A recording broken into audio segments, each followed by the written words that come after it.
이 수요일 밤에 나오신 여러분들에게 주님의 은혜와 축복이 함께 하시기를 축원합니다.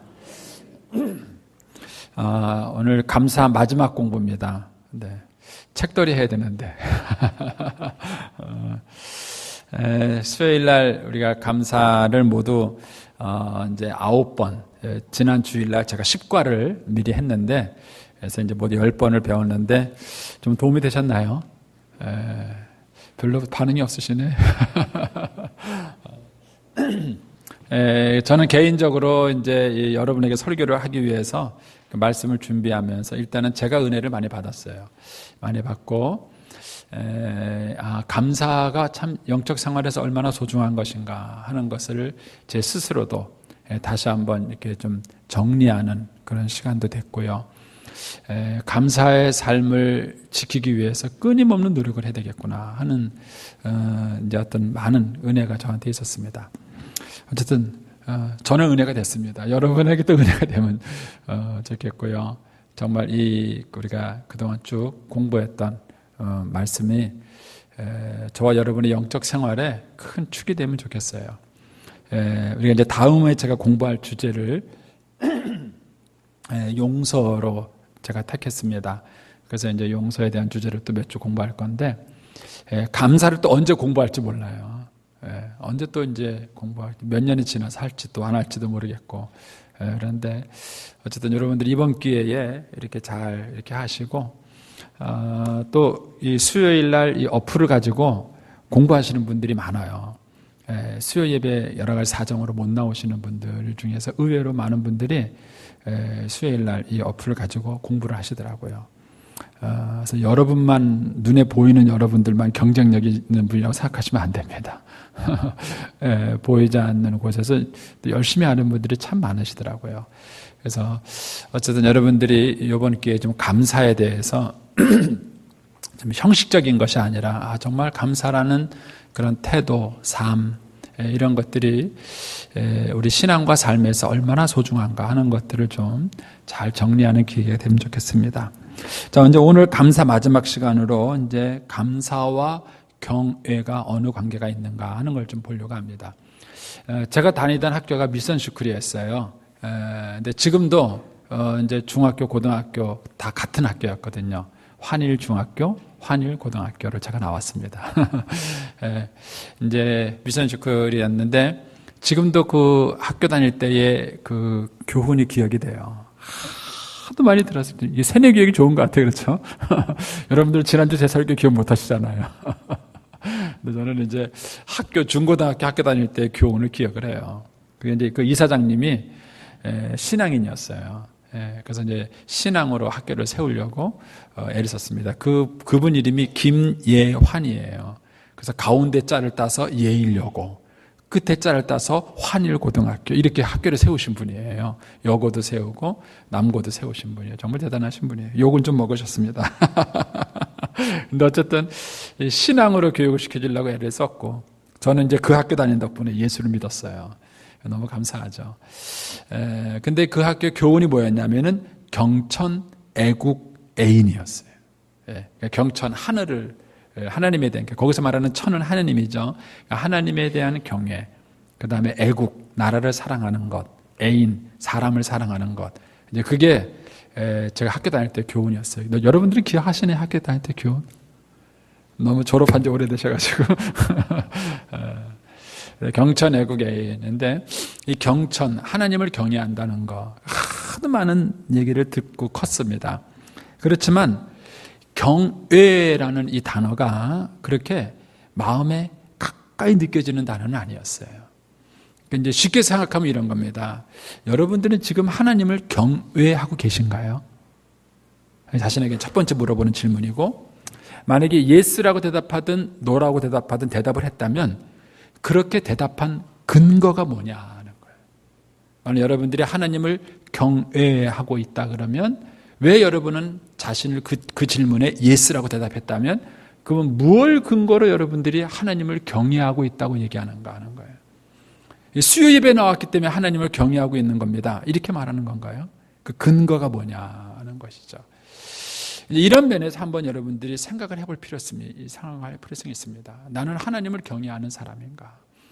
그리고 경외가 왜 이렇게 중요한가? 이런 것들이죠.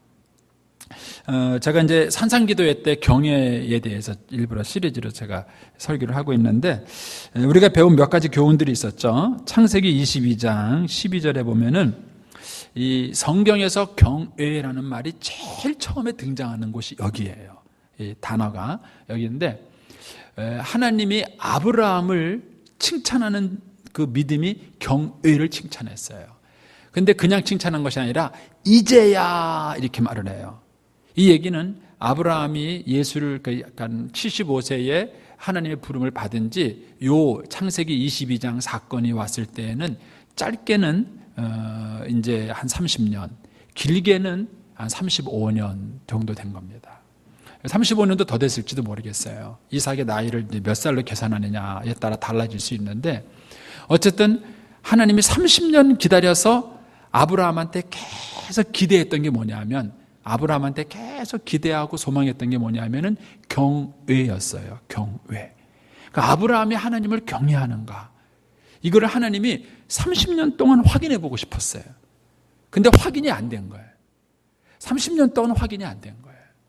그런데 이삭을 바치는 이 사건을 딱 통했을 때 하나님이 확인하신 거예요. 이제야 내가 나를 경외하는 줄 알았다. 참 재밌는 거는요, 창세기 22장 사건 이후에 아브라함의 고난이 없어요. 아브라함의 모든 스토리는 여기 창세기 22장에서 끝나요. 이삭을 바친 사건으로 끝납니다. 창세기 22장 이후가 창세기 22장 이전보다 더 오래 살았어요. 더 많은 세월을 살았습니다. 근데도 불구하고 별로 할 얘기가 없어요. 왜냐하면 경외했으니까 됐다, 이거예요. 됐다. 그러면 하나님께서 아브라함에게 이걸 그렇게 확인하고 싶으셨다면은 여러분에게도 마찬가지 아닐까요? 우리에게도 똑같이 하나님도 지금도 저와 여러분에게 이 경외를 확인하고 싶은 거예요. 정말 이 녀석이 하나님을 경외하고 있는가? 하나님을 경외. 아브라함이 75세에 고향과 그 본토 친척 아비집을 떠난 것도 하나님을 경외한 게 아니었어요. 분명히 본토 친척 아비집을 떠났음에도 불구하고 하나님이 그게 나를 경외한 것이다, 이렇게 말하지 않았어요. 조카 롯을 위해서 기꺼이 희생하고 양보하고, 야, 네가 좋은 땅을 택해라, 나는 그런 반대편을 택할게, 이렇게 굉장한 희생을 했음에도 불구하고 하나님은, 아브라함이 하나님을 경외했다, 이렇게 인정하지 않았어요. 그러니까 이 하나님을 경외한다는 이 사실이 하나님이 그렇게 아브라함에게 보고 싶었던 그런 신앙의 모습이었다는 걸 알 수 있죠. 자, 잠언 1장 7절에 가면은 솔로몬이 그 지혜의 결론을 낼 때 여호와를 경외하는 것이 지식의 근본이다. 잠언 10장에 가면은 이 지식을 지혜로 바꿨어요. 여호와를 경외하는 것이 지혜의 근본이다, 지식의 근본이다, 이런 얘기를 했어요. 여러분, 사람이 왜 공부합니까?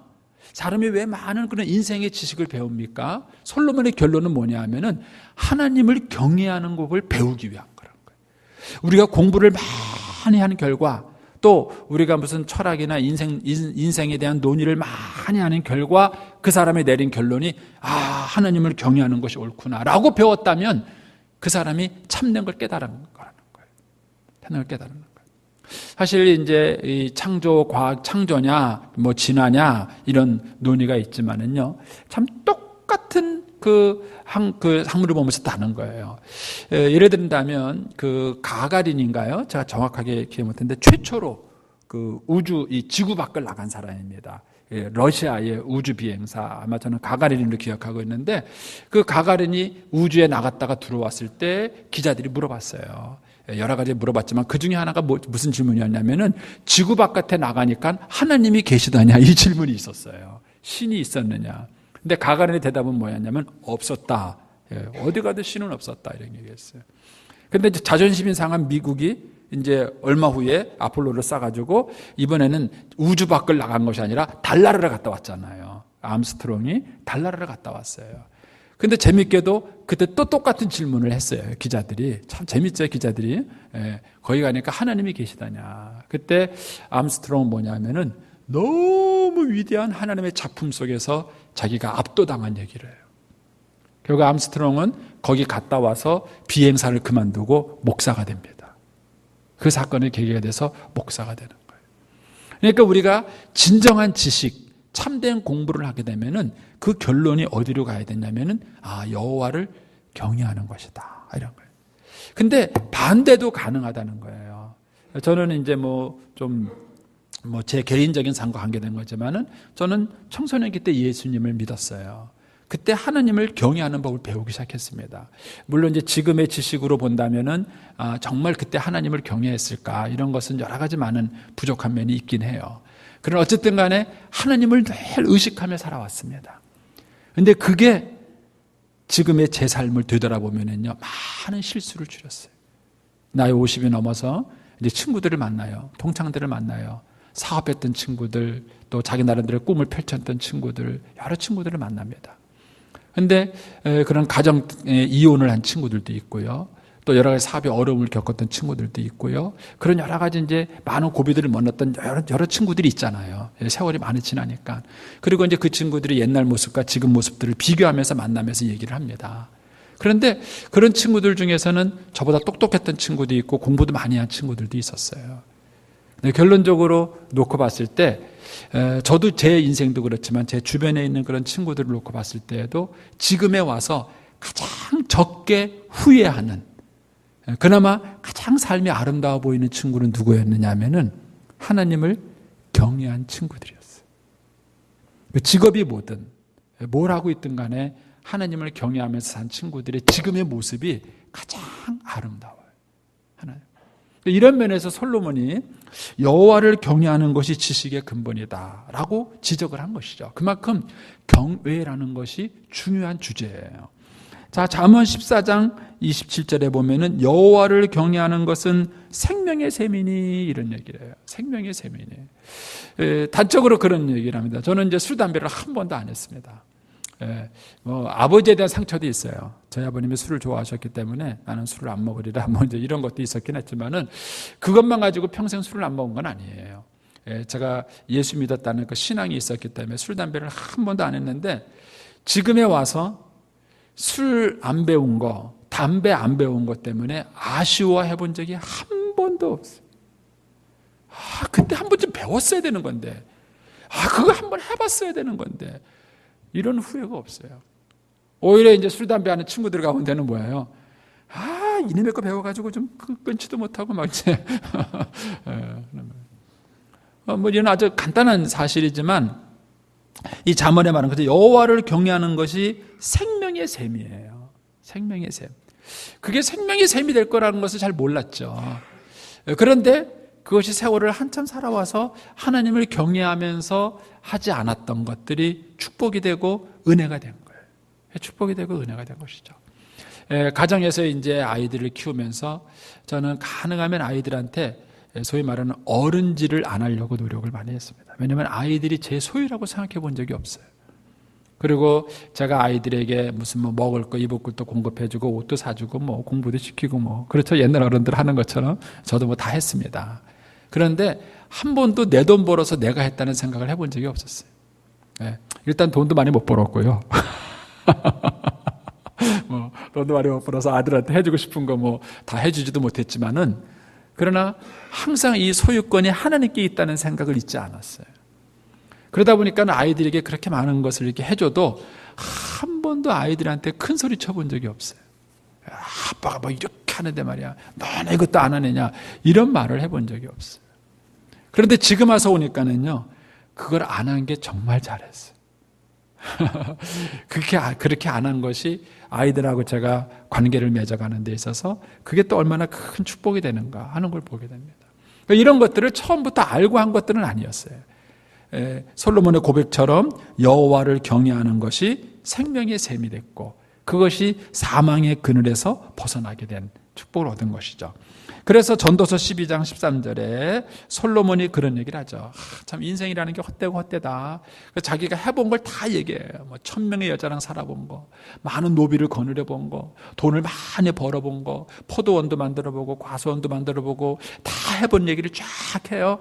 그는 참 인생이 허무하다, 헛되다. 그런 얘기를 하고 난 다음에 솔로몬이 내린 결론이 뭐냐 하면은 하나님을 경외하는 것. 그것이 인생의 본분이다 라고 솔로몬이 자기의 전 인생을 살아오고 난 다음에 한 고백이에요. 이것이 경외입니다. 경외. 그러니까 이 경외라는 주제가 굉장히 중요한 거예요. 여러분, 영어 수학보다도 중요해요. 우리 아이들에게 영어 실력, 수학 실력을 늘려주는 것보다도 이번에 수능의 1등급, 2등급이 그렇게 중요한가요? 여러분, 그것도 여러분이 수능에 1등급, 2등급 받느냐가 막 그렇게 막 부모님을 천국 갔다 지옥 갔다 그냥 그렇게 하는 것보다도 더 소중한 게 뭐냐면 우리 아이가 하나님을 경외하는가, 우리 아이가 하나님을 경외하는 마음이 있는가, 이게 사실은 훨씬 더 중요한 문제예요. 훨씬 더 중요한 문제입니다. 이런 면에서 우리가 경외가 뭔지를 피부로 느낄 수 있다면 참 좋겠다는 생각이 듭니다. 그런데 오늘 저녁에 감사와 경외의 관계를 배우면 이 경외가 훨씬 더 우리의 피부 속에 와닿습니다. 자, 먼저 경외가 뭐냐 좀 보여주세요. 경외가 국어사전에 보니까 공경하면서 두려워한다 이렇게 되어 있는데 좀 표현이 좀 그래요. 근데 어쨌든 경외는 뭐냐면 사랑, 존경, 두려움, 이것이 다 포함된 거예요. 그러니까 한 대상한테 사랑스럽고 존경스러우면서도 두려움이 있는 거예요. 한 대상한테. 옛날 우리 아버지들은 두렵기만 했잖아요. 존경까지도 할 수 있는지 모르겠어요. 근데 우리 아버지들은 사랑스럽지 못했어요. 너무 다가가기 어렵고 좀 가까이 하기에는 너무 먼 당신 그런 아버님이셨잖아요. 또 반면에 또 뭐 어떤 아버님은 또 너무 만만해가지고 자녀들이 또 아버지를 너무 이렇게 두려워하지 않는 경우도 있을 수 있어요. 근데 경외라는 것은 이 감정이 다 포함된 겁니다. 사랑과 존경과 두려움, 이것이 다 포함된 게 경외라는 거예요. 그러면 이 경외를 이해하기 위해서는 감사와 경외의 관계를 좀 알면은 조금 더 이해하기 좋습니다. 자, 이것을 위해서 여호수아 24장 1절부터 14절 말씀을 좀 보겠습니다. 좀 성경을 보여주세요. 네, 제가 이렇게 다 찾아놨는데 제가 1절, 여러분들이 2절 이렇게 하면서 같이 읽겠습니다. 그러면서 제가 이제 색깔을 다르게 표시했거든요. 그 표시한 부분들을 좀 주목해 가면서 여러분 한번 1절부터 한번 11절까지 제가 한 절, 여러분들이 한 절 한번 교독하면서 보겠습니다. 여호수아가 이스라엘 모든 지파를 세겜에 모으고 이스라엘 장로들과 그들의 수령들과 재판장들과 관리들을 부르매 그들이 하나님 앞에 나와 선지라.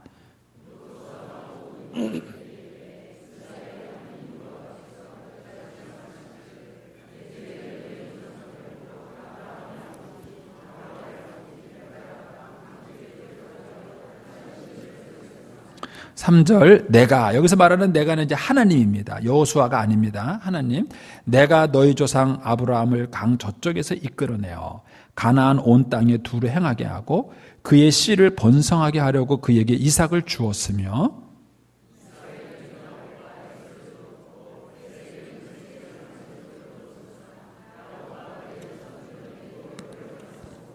내가 모세와 아론을 보내었고 또 애굽에 재앙을 내렸나니 곧 내가 그들 가운데 행한 것과 같고 그 후에 너희를 인도하여 내었노라.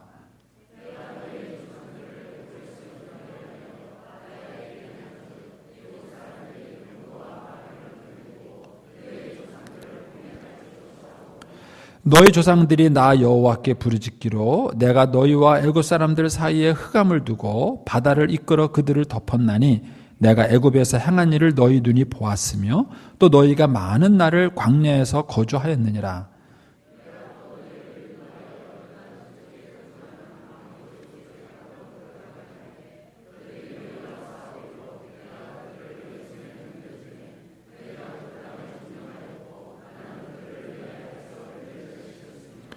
또한 모압 왕 십볼의 아들 발락이 일어나 이스라엘과 싸우더니 사람을 보내어 부올의 아들 발람을 불러다가 너희를 저주하게 하려 하였으나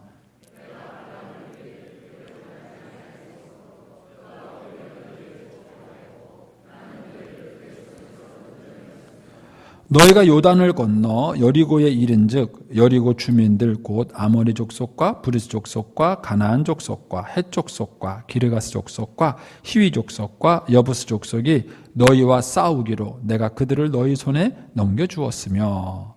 자, 여기까지만 일단 보겠습니다. 이제 제가 색깔을 표시한 부분들을 쭉 보셨어요.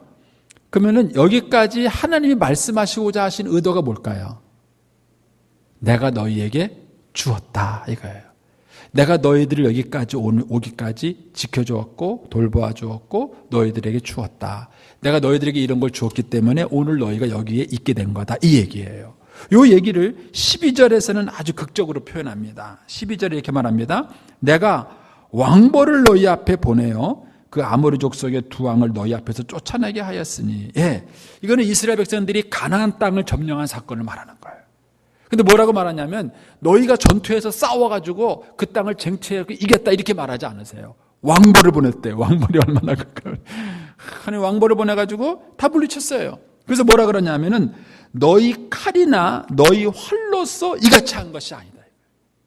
너희가 너희의 능력으로 이 가나안 땅을 점령한 것이 아니다. 이렇게 얘기하세요. 그러면서 13절에 또 내가 또 너희가 수고하지 아니한 땅과 너희가 건설하지 아니한 성읍을 너희에게 주었더니 그랬어요. 자, 그들이 가나안 땅에 들어왔을 때 황무지가 아니었어요. 만약에 황무지였으면 그 땅을 개간하고 개척하느라고 얼마나 힘들었겠어요.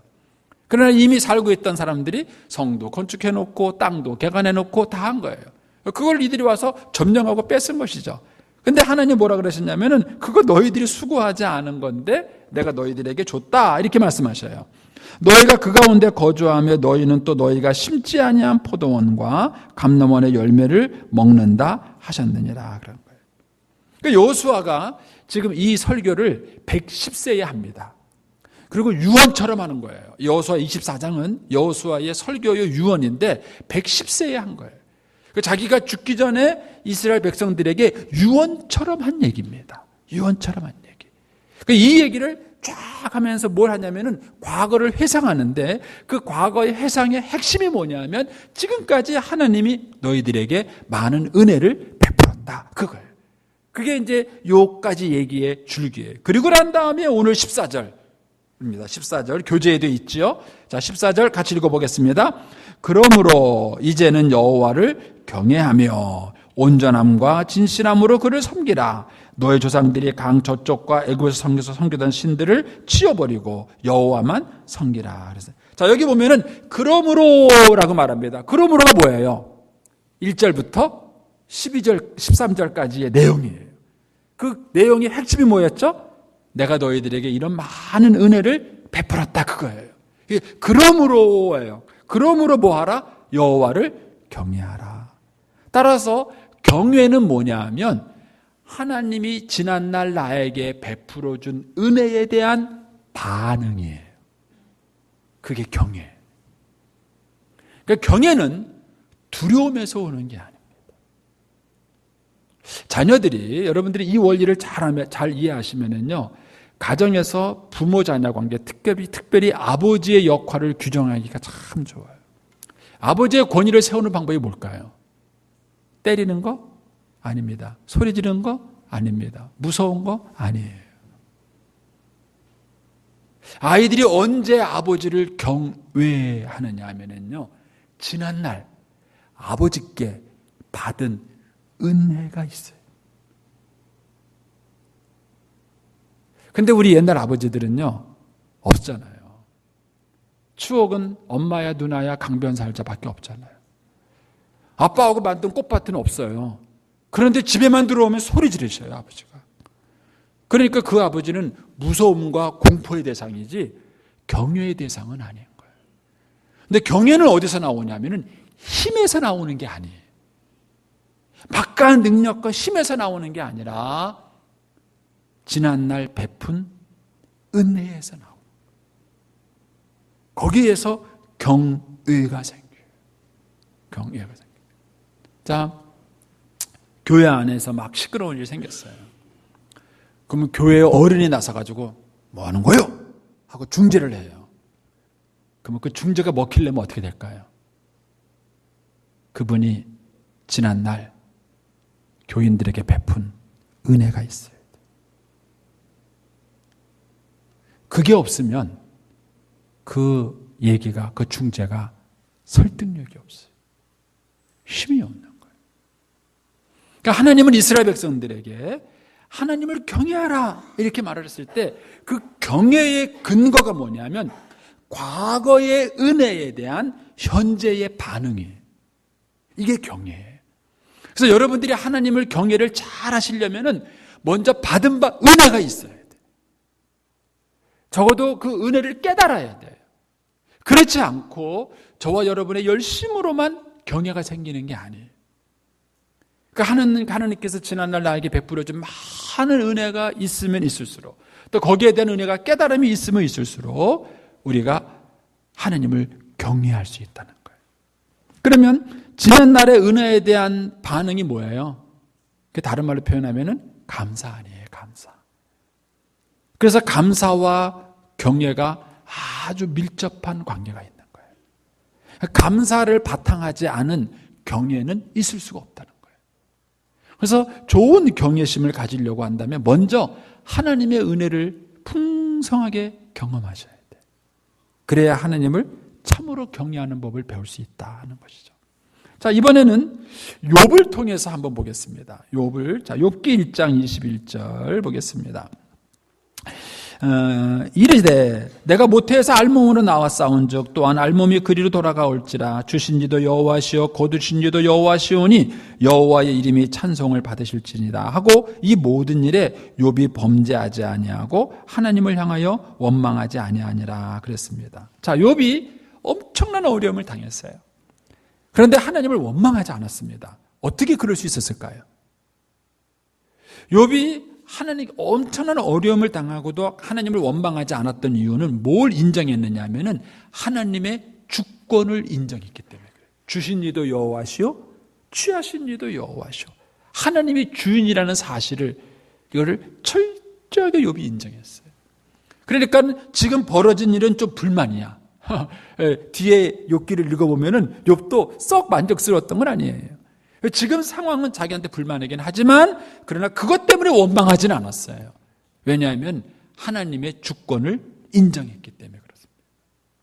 여러분, 경외는 어디서 나오는가?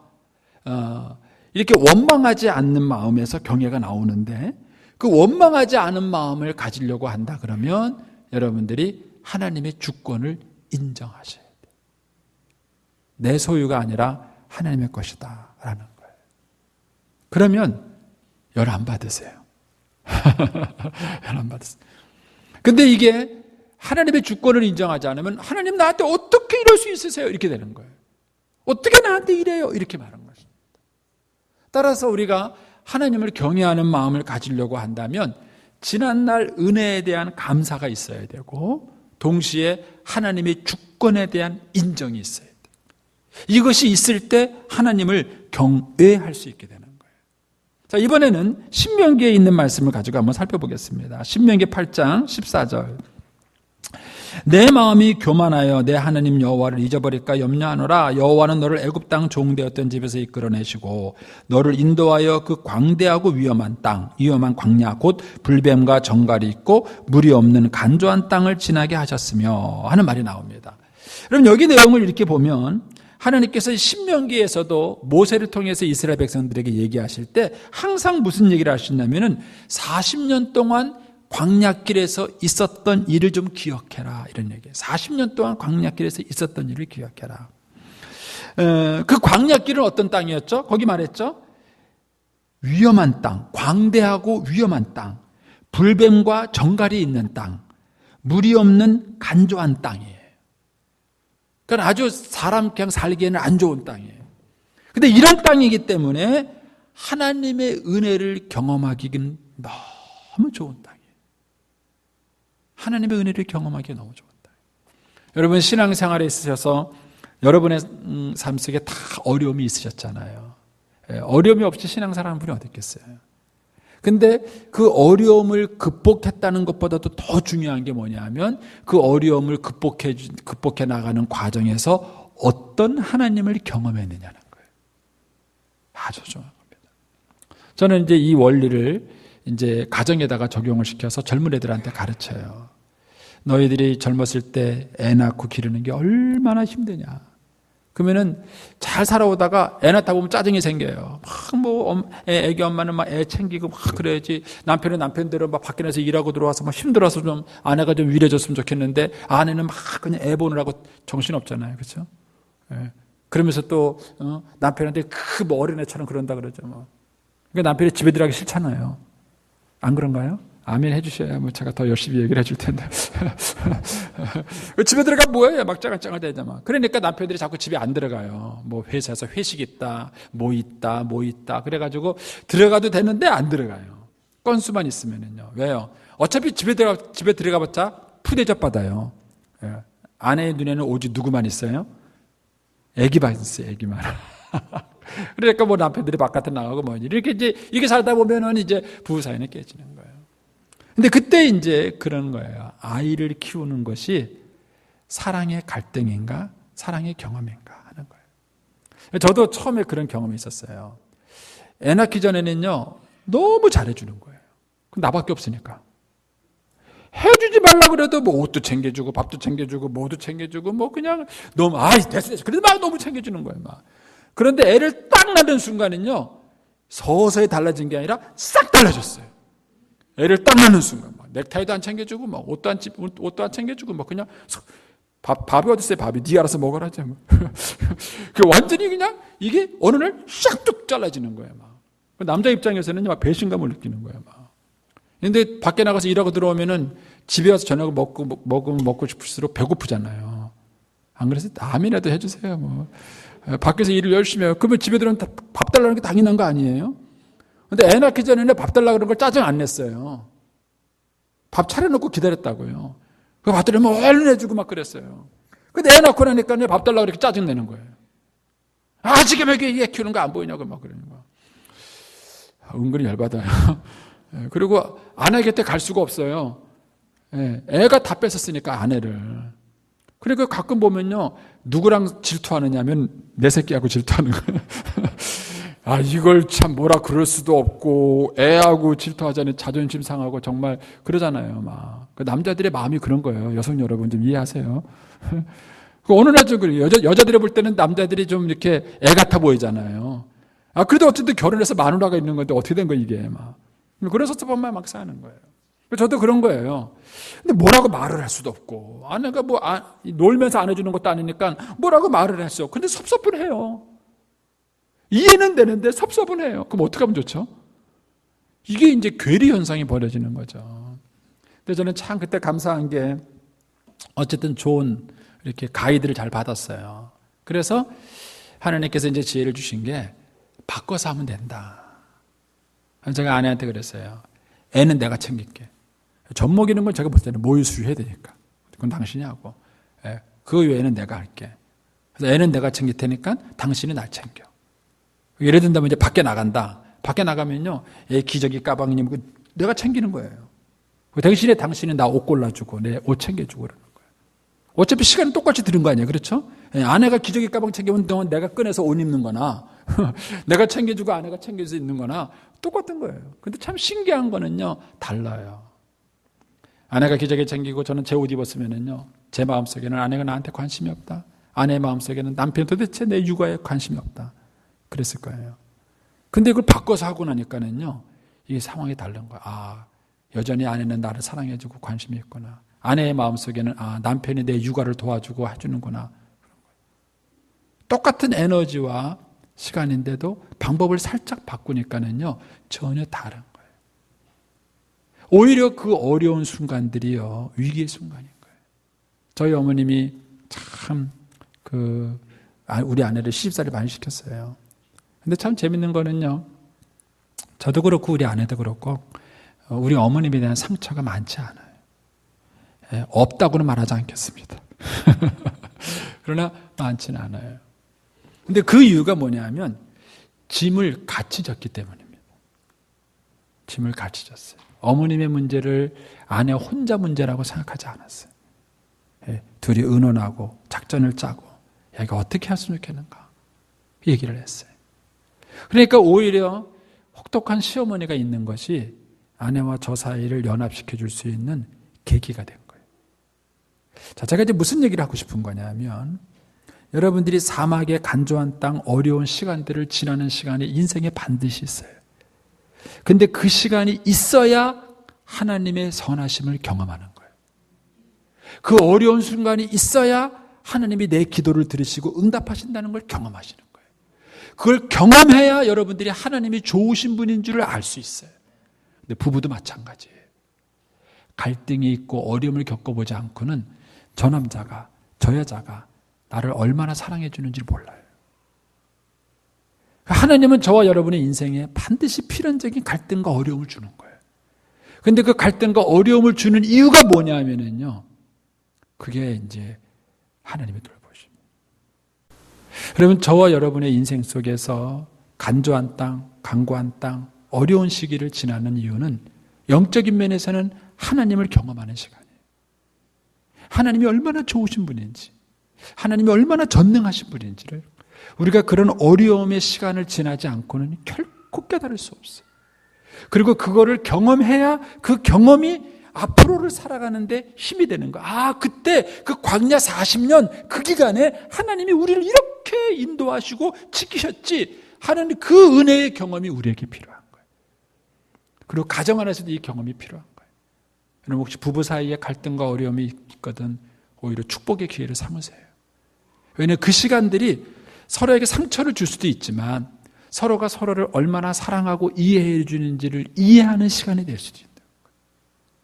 아, 그때도 내 편을 들어줬던 남편. 이번에 제가 어떤 책에 이제 그 아버지의 학교 본부장을 하신 김성묵 장로님, 예, 그분이 그런 재미있는 얘기를 해요.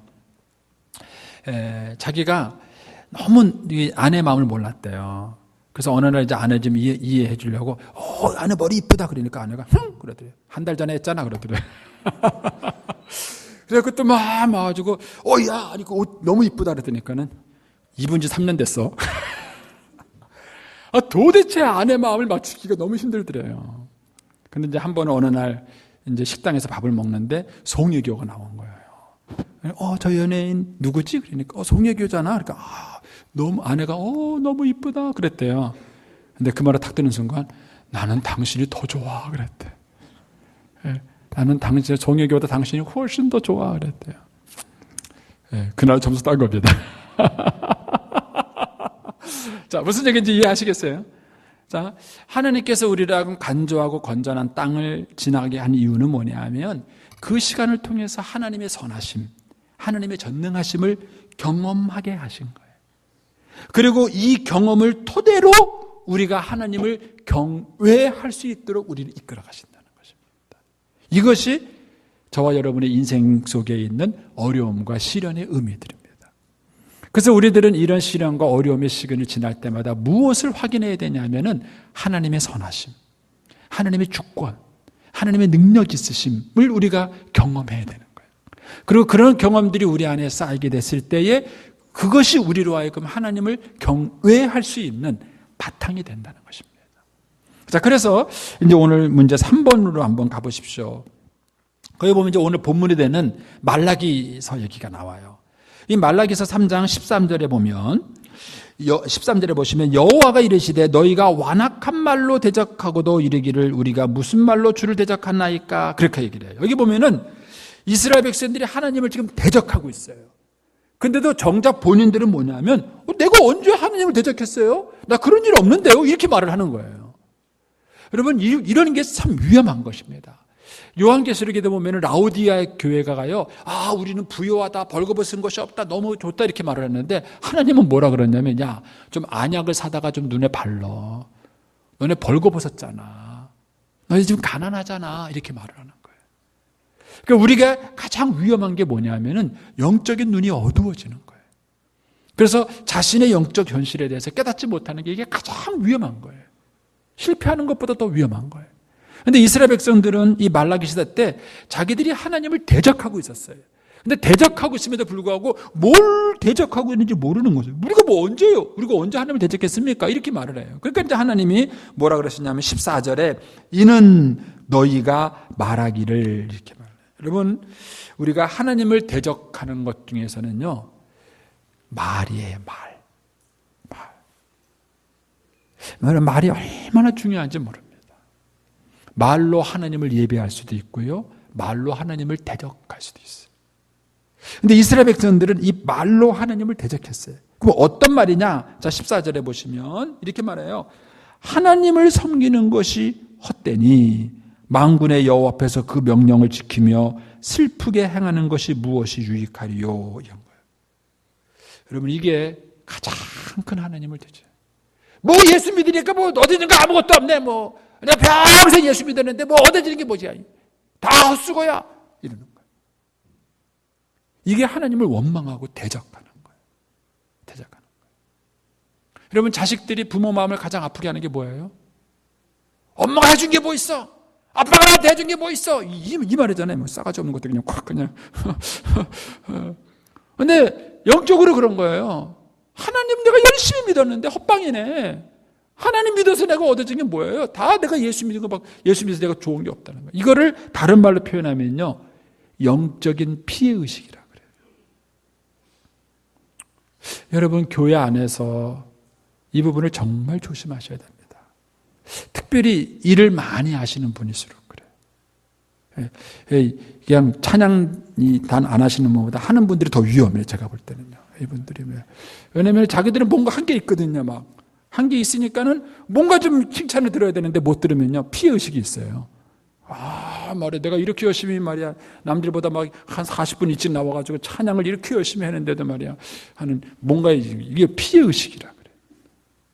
여러분, 이런 피해의식이 쌓이면 그것이 하나님을 원망하는 걸로 나오고요, 하나님을 대적하는 행동을 하는 거예요. 하나님께 직접적으로 욕한 게 아니에요. 하나님을 직접적으로 욕한 게 아니라 뭐냐면, 내가 지금까지 거기 14절에 그렇게 얘기하잖아요. 내가 지금까지 하나님을 섬긴 게 헛되다. 만군의 여호와 앞에서 그 명령을 지킨 것이 내가 무엇이 유익했느냐 하는 거예요. 자기 신앙생활을 후회하는 거예요. 이게 하나님을 대적하는 거예요. 그리고 15절에 뭐라고 얘기했냐면은, 지금 우리는 교만한 자가 복되도다, 악을 행하는 자가 번성하다, 이렇게 말하는 거예요. 이게 쉽게 말하면은요, 예수 안 믿는 사람을 부러워하는 거예요. 좋다, 좋은 차도 타고 다니고, 와, 교회 안 나와도 저런 좋은 집에서 잘 사네, 대학도 잘 가고 아들이 뭐 이러면 지는 거예요. 부러우면 지는 거다. 여러분, 그게 지금 하나님을 대적하는 거라는 거예요. 잘 이해가 안 되세요? 이렇게 생각하시면 돼요. 아내랑 이렇게 딱 나가는데 갑자기 옆집에 있는 철수 엄마를 딱 보더니만은, 아유, 철수 엄마 좋겠네, 좋은 남자 만나서. 이게 남자 죽이는 거예요. 남편을 완전히 바보 만드는 거지 뭐, 옆에 앉아놓고 말이야. 그거예요.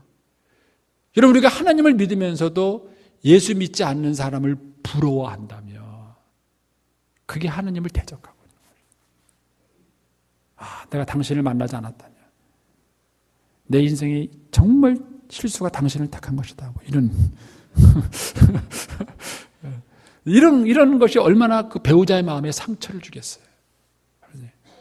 우리 가문에 너 같은 자식은 없다, 이 돌개 같으니라고 말이야. 아버지가 그렇게 공부를 시켜도 점수를 이따위밖에 못 받냐 막. 여러분, 이게 얼마나 그 자녀들의 마음을 아프게 해요. 대학을 떨어졌어도 나는 그래도 네가 우리 집 태어난 게 너무 감사하다. 그래서 최학성 집사님, 저한테 문자도 안 보내고 카톡도 안 보내고, 제가 생일 문자 보내도 답도 없던 분이요, 그래서 손자 났다고요, 아침부터 저한테 카톡을 보내세요.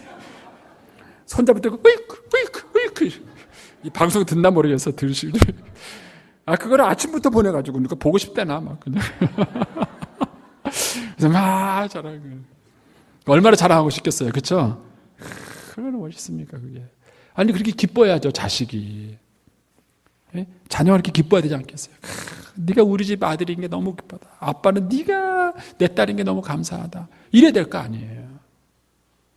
근데 네가 너 때문에 우리 집 되는 게 없단 말이야. 이러면은 이제 그게 상처가 되는 거죠. 하나님께도 똑같다는 거예요. 하나님께도 똑같다는 거예요. 내가 예수 믿은 것을 후회한다든가, 그리고 하나님에 대해서 하나님 믿지 않은 사람을 부러워한다든가, 이것이 이미 하나님의 마음을 대적하는 거고 아프게 하는 것이다. 이게 결국은 뭐죠? 감사가 없는 마음이에요. 감사가 없는 마음. 자, 반면에 16절 말씀을 보십시오. 거기 16절 말씀 보면은 이제 이런 얘기가 나오지 않습니까? 그때가 뭐예요? 이렇게 사람들이 하나님을 대적하는 줄도 모르고 막 대적하고 원망하고 이럴 때예요. 그때에 누가 있습니까? 여호와를 경외하는 자들이 있었어요.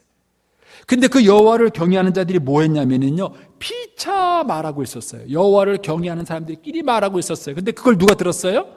하나님이 들으셨어요. 그리고는 16절에 가서 17절에 가서 뭐라고 말하냐면요, 그들을 축복했어요. 축복했어요. 뭐 때문에 축복했어요? 말만 듣고 축복했어요. 그러면은 이 여호와를 경외하는 사람들이 무슨 말을 했을까요?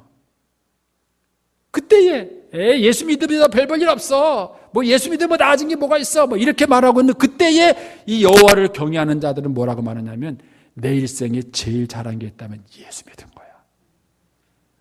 나는 예수 믿은 게 너무 행복해. 내 평생에 주님과 함께 살아온 게 너무 좋아. 난 예수 믿고 너무 많은 복을 받았어.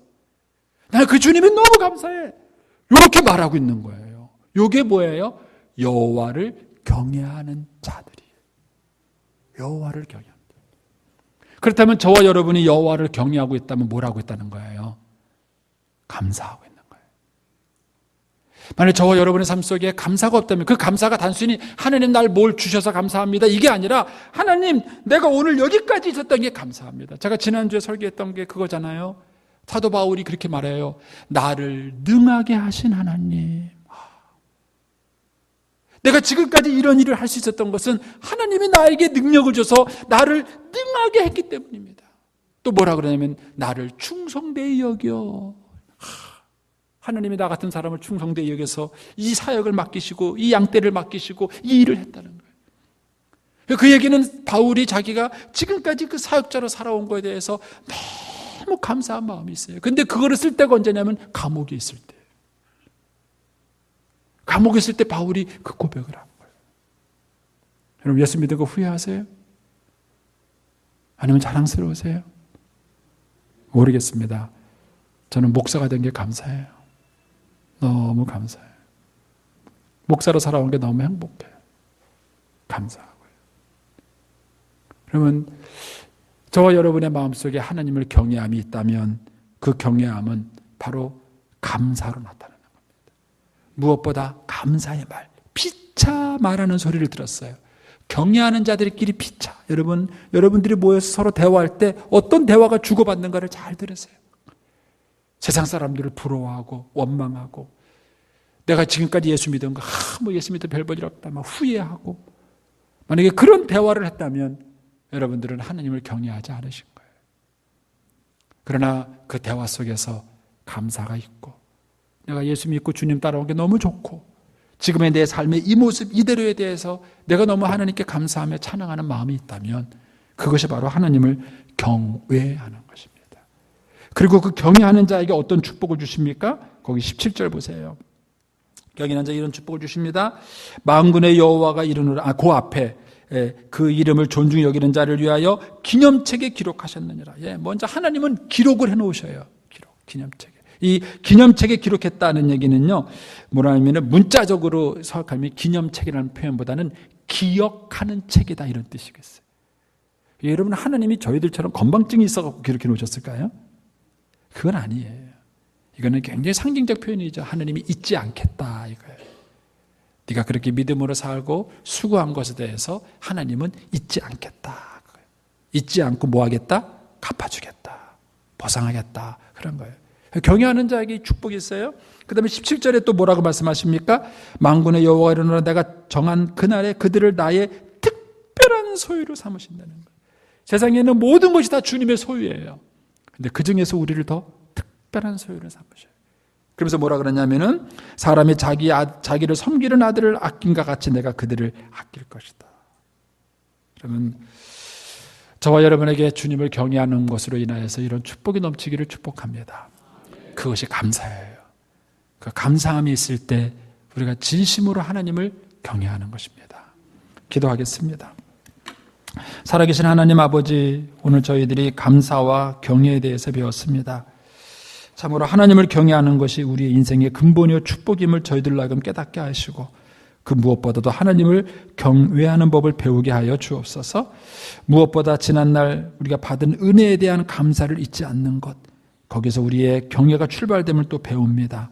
하나님 주신 은혜를 깨달을 수 있는, 감사할 수 있는 은총을 저희들에게 베풀어 주시옵소서.